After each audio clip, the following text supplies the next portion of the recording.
Welcome to the Cheating Wife Stories channel. Jonathan Carver wiped the sweat from his brow as he rummaged through the dusty attic of his suburban Chicago home. At 38, the high school history teacher still possessed the energy to tackle weekend projects like cleaning out this long-neglected space. "Hey, what's this?" he muttered to himself, pulling out a worn leather album from behind a stack of old magazines. Settling onto an old trunk, Jonathan flipped open the cover. A wave of nostalgia washed over him as he leafed through photos of his Irish-American family. His eyes lingered on a recent family portrait. "Emma's grown so much," he mused, studying his 14-year-old daughter's features. Something nagged at the back of his mind. He turned to a picture of himself at the same age, comparing the two. The differences were subtle but undeniable. Emma's nose had a slight curve that he lacked. Her eyes, while blue like his, had an almond shape he couldn't place in his family tree. Jonathan flicked to a photo of 12-year-old Liam. The boy's complexion was a shade darker than his own, his hair a richer brown.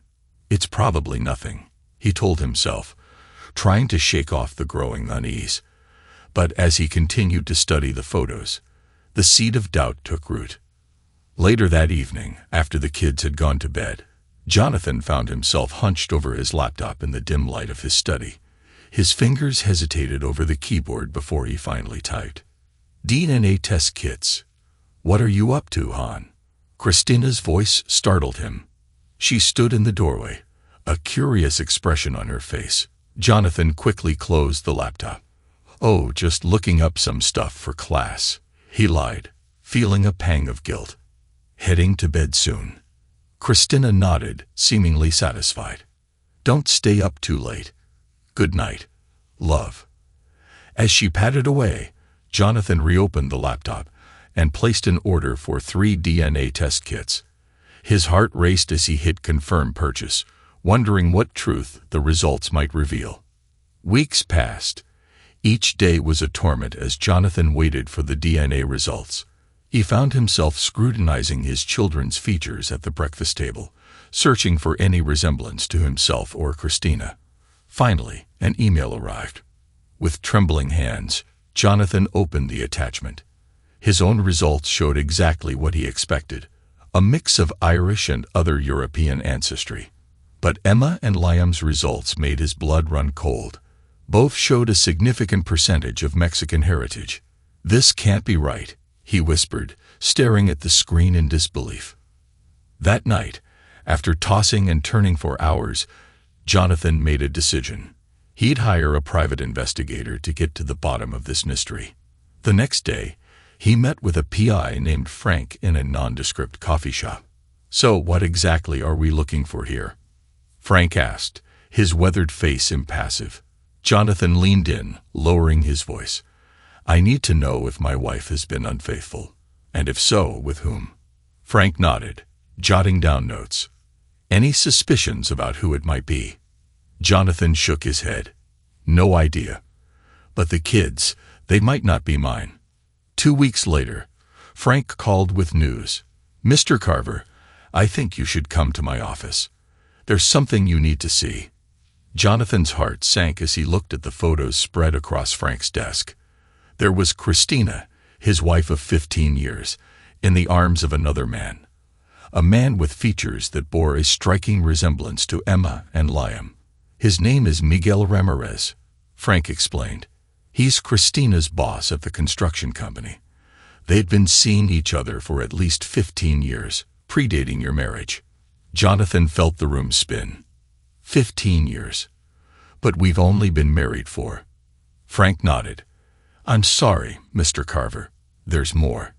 He pushed forward a stack of papers, love letters, emails, hotel receipts. The affair had been ongoing and quite passionate as Jonathan leafed through the evidence. His world crumbled around him. Every loving gesture, every family moment, all tainted by this monumental lie. "Who is he?" Jonathan asked, his voice barely above a whisper. "Miguel Ramirez is a prominent figure in the local construction industry," Frank replied. "He's known for his philanthropic work and his Mexican heritage. The final piece of the puzzle clicked into place. Jonathan stared at a photo of Miguel, seeing echoes of Emma and Liam in the man's features. My whole life, it's been a lie. Jonathan murmured more to himself than to Frank. Reeling from the revelation, Jonathan knew he needed support. He decided to confide in his family, hoping for comfort and guidance. On a Sunday afternoon, he gathered his parents and siblings in the familiar warmth of his childhood home. The smell of his mother's apple pie, once comforting, now turned his stomach. I have something to tell you all, Jonathan began, his voice shaking. He recounted the discovery of the photos, the DNA tests, and finally the devastating results of the private investigation.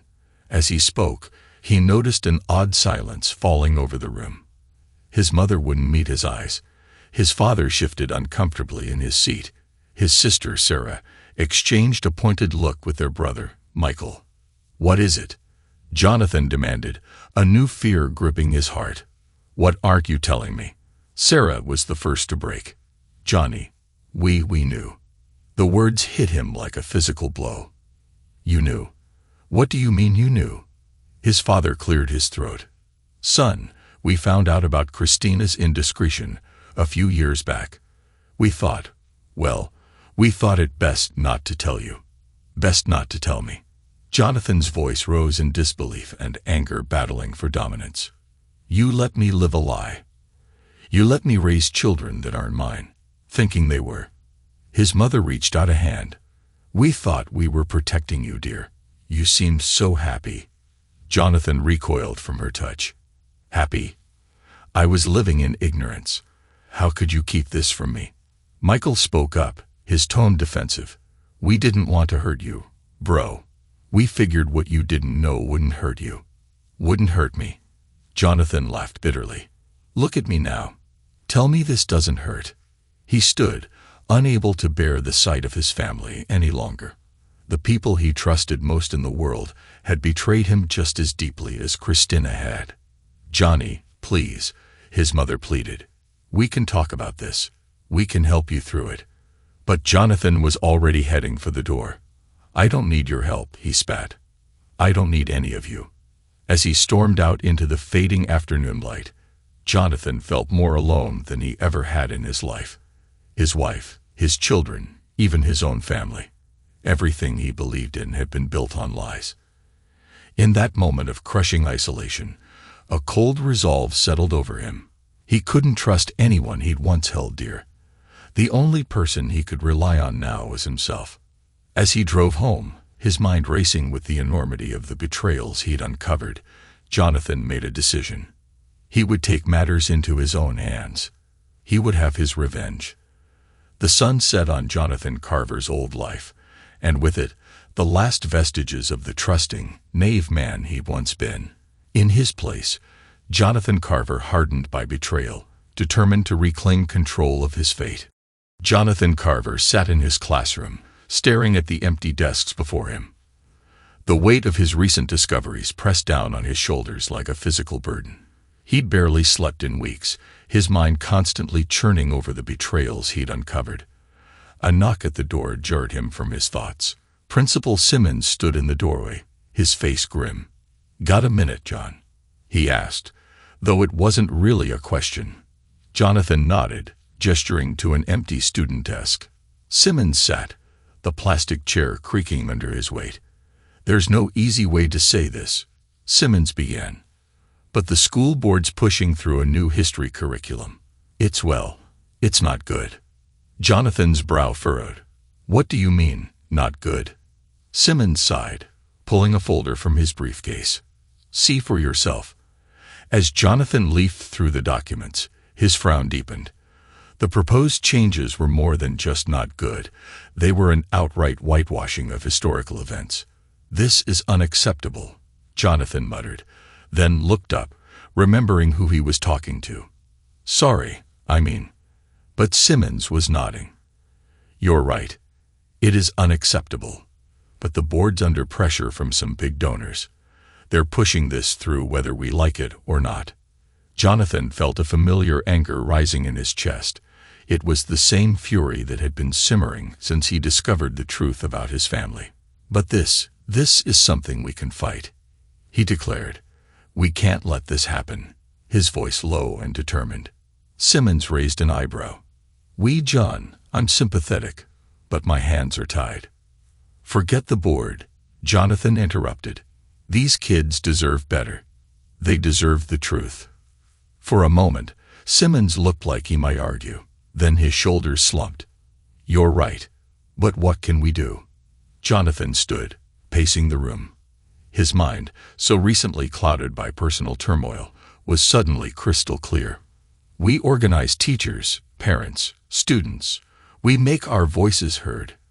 As he spoke, a plan began to form. It was more than just opposing the curriculum changes. It was a chance to channel all his pent-up anger and frustration into something productive, something that mattered. Over the next few weeks, Jonathan threw himself into the fight. He organized meetings, drafted petitions, and rallied support from every corner of the school community. One evening, as he was putting the finishing touches on a presentation for the next board meeting, Emma poked her head into his home office.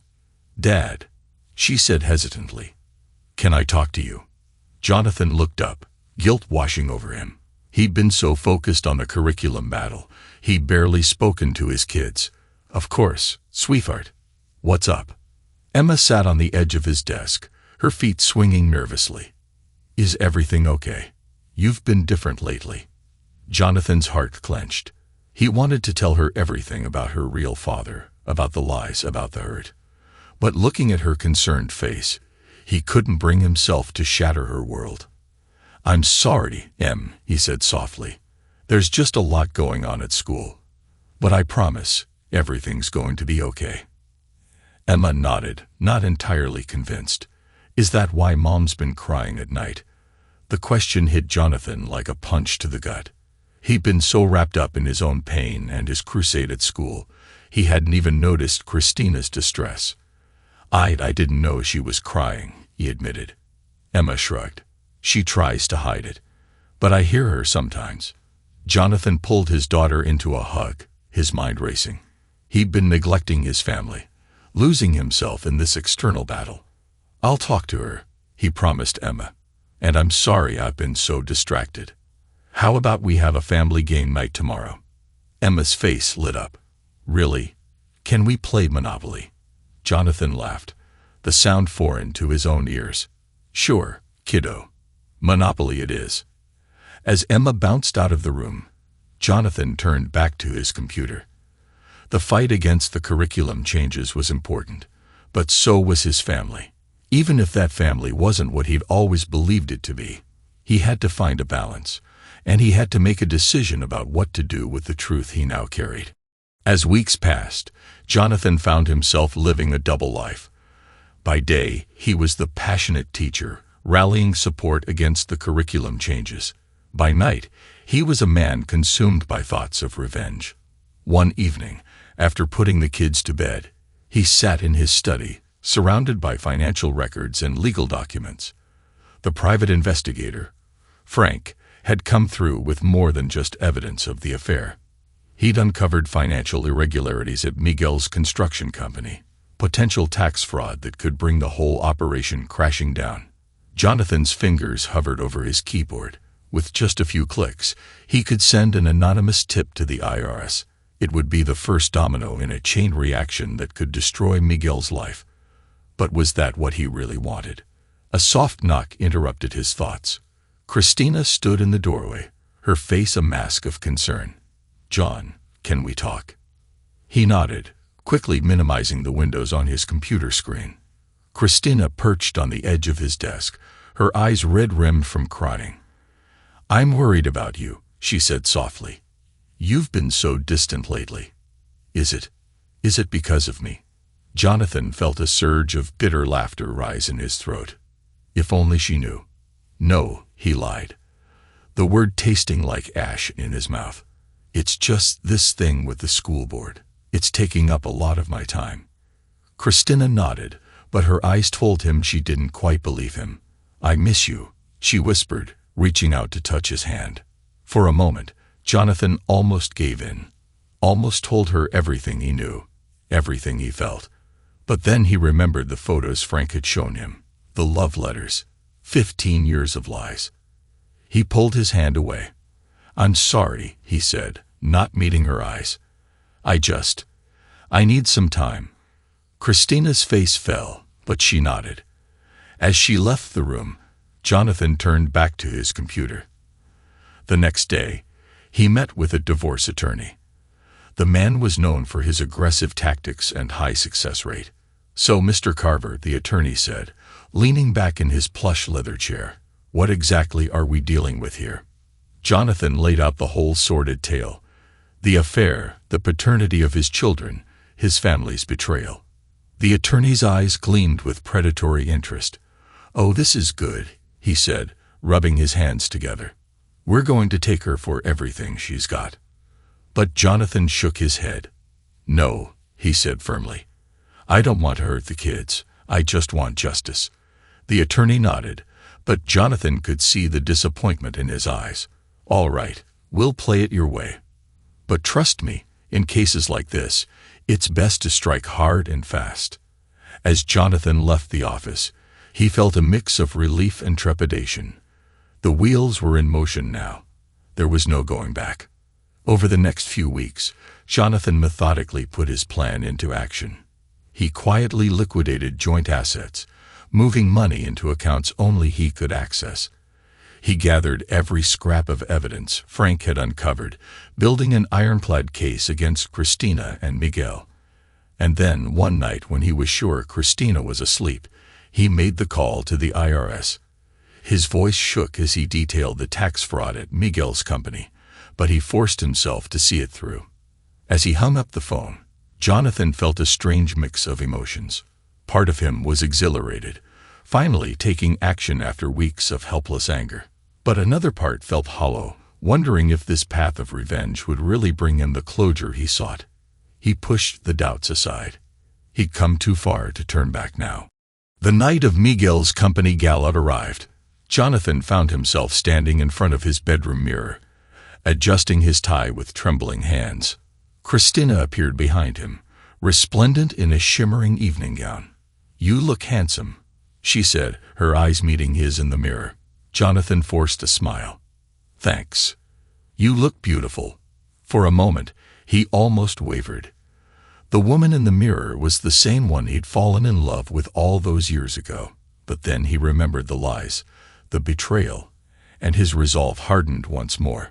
The gala was held in an opulent ballroom, crystal chandeliers casting a warm glow over the crowd of Chicago's construction elite. Jonathan watched as Christina made her way through the room, laughing and chatting with ease. She was in her element here, the perfect corporate wife. And then he saw him, Miguel Ramirez, resplendent in a tailored tuxedo, holding court near the bar. Jonathan's fists clenched involuntarily at his sides. This was the man who had fathered his children and had been with his wife for 15 years. As the evening wore on, Jonathan bided his time. He made small talk, nursed a single glass of whiskey, and waited for his moment. Finally, Miguel took to the podium, his voice booming through the room, full of confidence and charm. "Ladies and gentlemen," he began, "I'm thrilled to announce that this has been our most successful year yet. The future of Ramirez Construction has never looked brighter." The crowd burst into applause. Jonathan saw his chance. He stood, making his way towards the podium with purposeful strides. He could feel Christina's eyes on him, confusion and alarm evident on her face. "Excuse me," Jonathan said, his voice cutting through the applause. "I have something to add." Miguel's smile faltered for just a moment before he recovered. "Of course, John. Ladies and gentlemen, Jonathan Carver, husband of our lovely HR director, Christina," took the microphone, his heart pounding in his chest. This was it, the moment of truth. "Thank you, Miguel," he said, his voice steady despite his nerves. "I just wanted to congratulate you on your success. It's truly remarkable what you've built here." He paused, his eyes scanning the crowd. Christina was frozen in place, her face pale. But I think it's time we were all honest with each other, Jonathan continued. About the true foundation of this company's success. He reached into his jacket, pulling out a folder. I have here the results of DNA tests proving that Miguel Ramirez is the biological father of my children. I also have evidence of a 15-year affair between Mr. Ramirez and my wife, Cristina. The room erupted in gasps and whispers. Miguel's face went ashen, his knuckles white, as he gripped the podium. But that's not all, Jonathan pressed on, his voice rising above the din. I also have documents detailing years of tax fraud and embezzlement at Ramirez Construction. Documents that are currently in the hands of the IRS and the FBI. The room exploded into chaos. Board members were on their feet, shouting questions. Investors pushed towards the exits. In the center of it all stood Miguel and Cristina, their carefully constructed world crumbling around them. Jonathan watched as the company owner, his face purple with rage, stormed up to Miguel. "You're fired," he bellowed, "and you can bet your support will be cooperating fully with any investigation." Cristina stumbled towards Jonathan, tears streaming down her face. "John," she pleaded, "how could you do this?" Jonathan looked at her, feeling a strange mix of satisfaction and sorrow. "How could I?" he asked quietly. "How could you, Cristina? 15 years of lies. Our entire marriage. It was all a sham." As security began to clear the room, Jonathan turned and walked away. Behind him, he could hear Cristina's sobs and Miguel's attempts to placate the furious board members. But he didn't look back. Outside, the cool night air hit him like a slap to the face. He loosened his tie, taking deep breaths. It was done. His revenge was complete. But as he stood there, watching the chaos unfold through the ballroom's windows, Jonathan felt no joy. No sense of triumph. Just a hollow emptiness where his anger had once burned. He hailed a cab, giving the driver his home address. As the city lights blurred past, Jonathan wondered what came next. He had torn down the lie that was his life. Now he had to figure out how to build something true from the rubble. The morning after the gala, Jonathan Carver woke to a world forever changed. The taste of victory was bitter in his mouth, mixed with the acrid flavor of spent anger and lingering betrayal. He lay in bed, staring at the ceiling, wondering if the hollowness in his chest would ever be filled again. His phone buzzed incessantly. News of last night's confrontation had spread like wildfire through Chicago's business and social circles. He ignored the calls and messages, focusing instead on the next step in his meticulously planned revenge. At precisely 9 a.m., Jonathan walked into the offices of Hartley and Associates, the law firm housing Chicago's most ruthless divorce attorney. Bernard Hartley's reputation preceded him, a shark in a sea of minnows, known for leaving opposing parties with little more than the clothes on their backs. Hartley's office was a testament to his success. Mahogany and leather, with a view of Lake Michigan that probably cost more per square foot than most people's entire homes. The lawyer himself was a study in contrasts. Expensive suit, neat haircut, and the hungry eyes of a predator. "Mr. Carver," Hartley said, rising to shake Jonathan's hand, "I heard about last night's performance. Quite the show, I must say." Jonathan nodded, taking the seat. "I want this done quickly and cleanly," he said. "Mr. Hartley, I have all the evidence you'll need right here." He placed a thick folder on the desk. Hartley's eyes gleamed as he leafed through the documents. "Oh, this is good. Very good indeed. With this, we can't." "No," Jonathan interrupted. "I don't want to destroy her completely. I just want what's fair. And I want the kids." Hartley's excitement dimmed slightly, but he nodded. "Of course, Mr. Carver, we'll proceed as you wish." Over the next few weeks, Jonathan's life became a whirlwind of legal meetings and court appearances. Cristina, backed into a corner by the mountain of evidence against her, hardly put up a fight. Her once immaculate appearance had given way to dark circles under her eyes and a permanent look of defeat. In the end, the judge's ruling was swift and decisive. Jonathan was awarded full custody of Emma and Liam, along with the majority of their assets. Christina was left with a small alimony payment and visitation rights that felt more like a consolation prize than a victory. As Jonathan left the courthouse, he caught sight of Christina slumped on a bench, her head in her hands. For a moment, he felt a twinge of something: pity, regret. But then he remembered the years of lies, the betrayal that had hollowed out his life, and he walked on without a backward glance. Meanwhile, across town, Miguel Ramirez was facing his own personal hell. The IRS investigation, triggered by Jonathan's anonymous tip, had uncovered years of tax fraud and embezzlement. Miguel's once stirring reputation in the construction industry was in tatters. Desperate to recoup his losses and maintain his lavish lifestyle, Miguel turned to the only avenue he thought might save him: gambling. He started small, placing bets at legitimate casinos. But as his losses mounted and his desperation grew, he found himself drawn into the seedy underbelly of Chicago's illegal gambling scene. One night, in a smoke-filled backroom of a rundown bar, Miguel sat at a poker table, sweat beading on his brow. He was down to his last chip, having already lost his savings, his home, and any chance of rebuilding his reputation in the industry.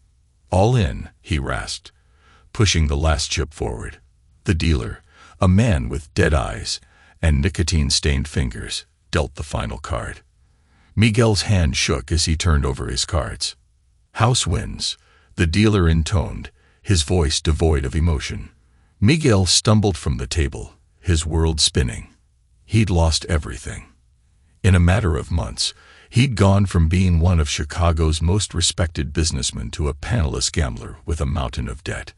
As he stumbled out into the cold Chicago night, Miguel Ramirez realized that his carefully constructed life, built on lies and deceit, had crumbled to dust.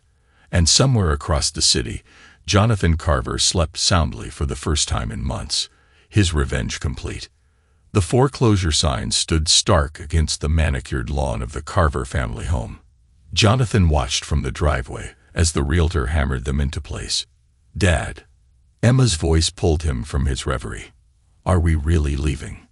Jonathan turned to his daughter, seeing the mix of uncertainty and hope in her eyes. At 14, Emma was old enough to understand the broad strokes of what had happened, if not all the sordid details. "Yeah, sweetheart, we are," he said, pulling her into a hug. "It's time for a fresh start." Liam bounded out of the house, his 12-year-old energy seemingly undiminished by the turmoil of the past months. "I call shotgun on the moving truck," he yelled, racing past them towards the driveway. Jonathan couldn't help but smile, despite everything. The lies, the betrayal, the public spectacle of the divorce. His kids had shown a resilience that continually amazed him. They'd chosen to stay with him, recognizing his unwavering love and support even in the face of the shocking revelation about their biological father.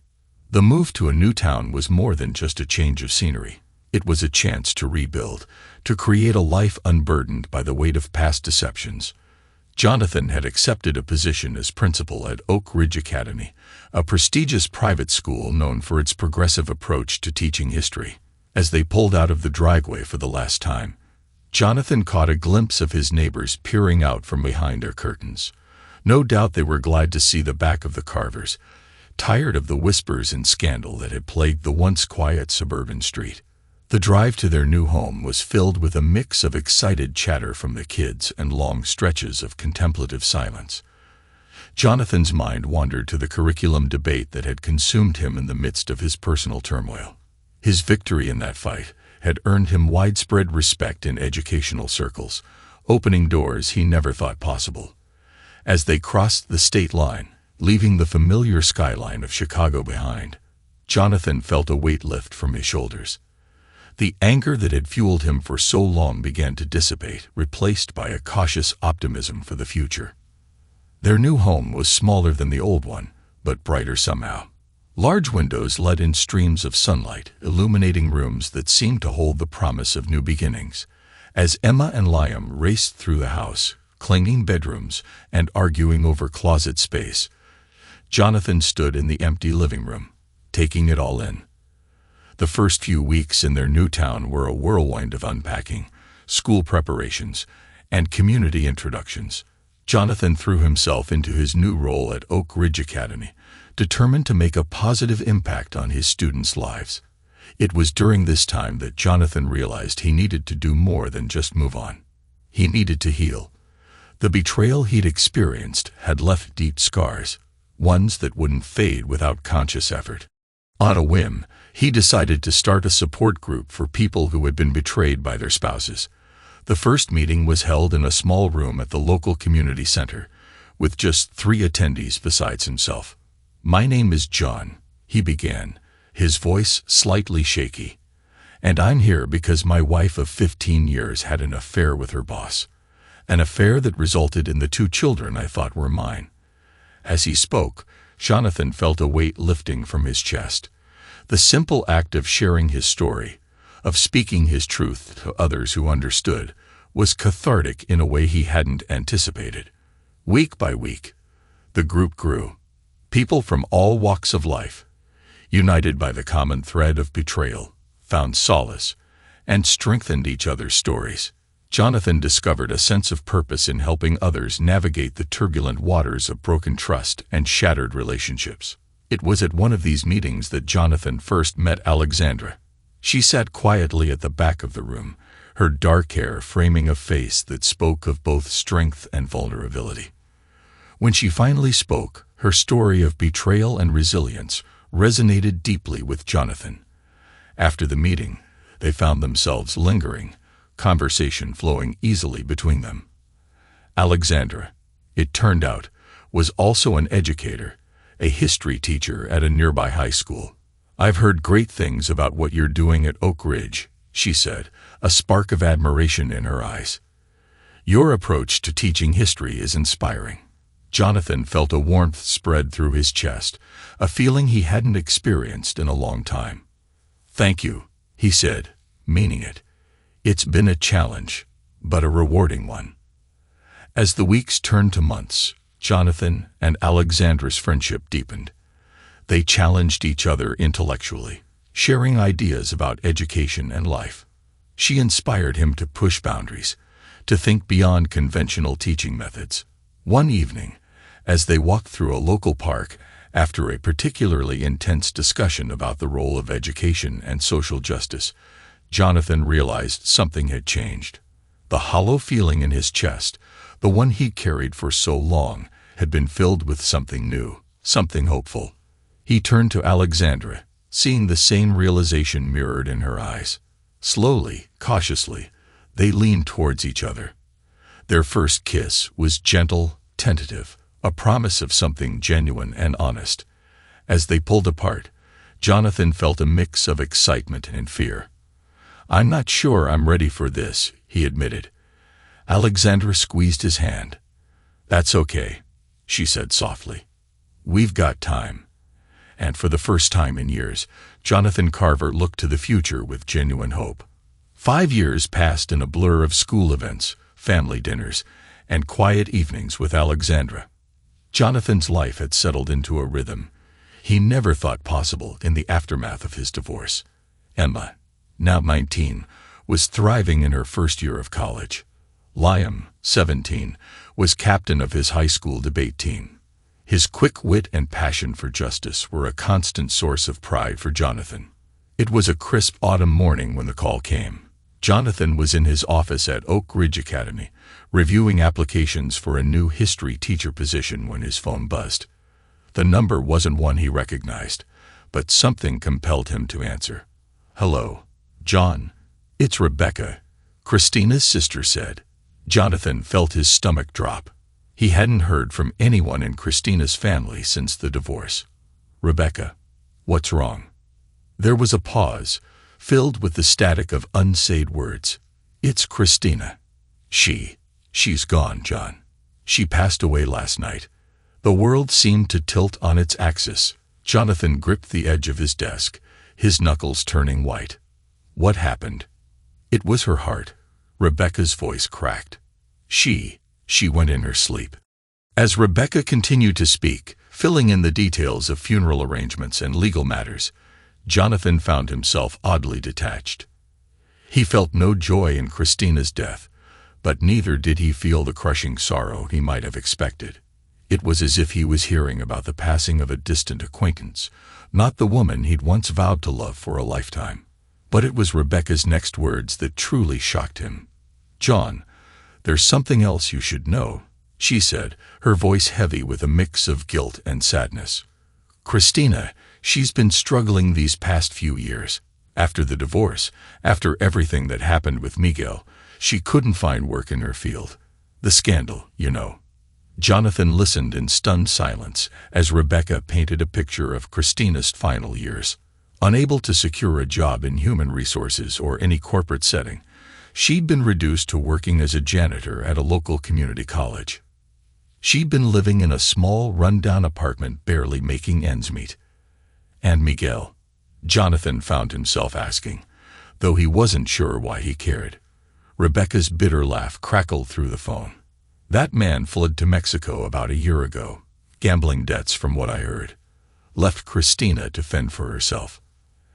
As the call ended, Jonathan sat in his office, the silence pressing in around him. The life he built over the past 5 years suddenly felt fragile, as if the ghosts of his past could reach out and shatter it at any moment. That evening, he gathered Emma and Liam in the living room. Alexandra sat nearby, a silent pillar of support. "Kids," Jonathan began, his voice steady despite the turmoil in his heart. "I have some news about your mother." He watched their faces carefully as he relayed the information, ready to offer comfort or explanations as needed. But his children, now young adults, received the news with a maturity that both surprised and saddened him. "Do you think we should go to the funeral?" Emma asked, her voice small. Jonathan looked at his daughter, seeing echoes of Christina in her features. "I think that's something we need to decide together," he said gently. "It's okay if you want to go. It's also okay if you don't."